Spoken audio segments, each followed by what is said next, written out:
This is a camcorder from 2026. The brand of this you might know, pretty vintage retro brand, Yashica or Yashica, not sure how you pronounce it exactly, but yeah, this is the Journey one and it's super small.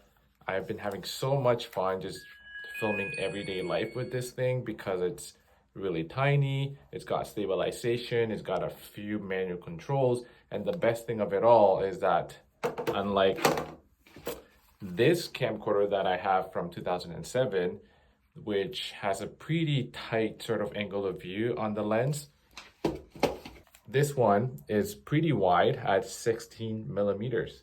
It goes from 16 to 55, and after that you access digital zoom, which still keeps that super vintage digital zoom sort of look with the camcorders. Pretty neat and super fun.